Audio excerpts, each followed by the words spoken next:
ഇനി നമ്മൾ റെഡിയാക്കി എടുക്കാൻ പോകുന്നത് ബേക്ക്ഡ് പാസ്തയാണ് കേട്ടോ. നല്ല ചീസി ആൻഡ് ക്രീമി ആയിട്ടുള്ള അടിപൊളി ടേസ്റ്റിൽ വരുന്ന ഒരു ബേക്ക്ഡ് പാസ്തയാണ് തയ്യാറാക്കി എടുക്കുന്നത്. അപ്പോൾ ഇതെങ്ങനെയാണെന്ന് നോക്കാം. ഒരു പാൻ വെച്ച് അതിലേക്ക് ഒരു ടേബിൾ സ്പൂൺ വെളിച്ചെണ്ണ ഒഴിച്ചിട്ട് ഒരു സവാള ചെറുതായിട്ട് അരിഞ്ഞത് അതിലേക്ക് ആവശ്യത്തിനുള്ള ഉപ്പും ചേർത്തിട്ട് നന്നായിട്ടൊന്ന് വഴറ്റിയെടുക്കാം. അത് വഴന്ന് വരുമ്പോൾ അതിലേക്ക് ചെറിയൊരു തക്കാളി ചെറുതായിട്ട് അരിഞ്ഞും ചേർത്തിട്ട് വീണ്ടും വഴറ്റിയെടുക്കാം.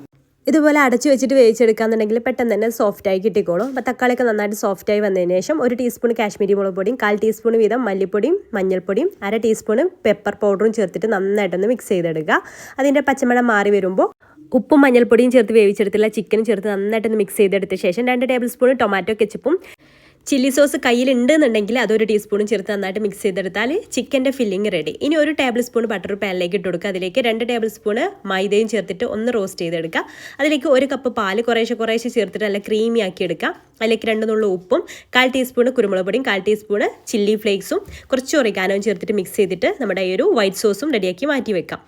ഇനി പാസ്ത വേവിച്ചെടുക്കണം. ഉപ്പും കുറച്ച് ഓയിലും ചേർത്തിട്ട് വെള്ളം തിളപ്പിച്ചെടുത്ത് അതിലേക്ക് 1 കപ്പ് പാസ്ത ചേർത്തിട്ട് നന്നായിട്ടൊന്ന് വേവിച്ചെടുക്കുക.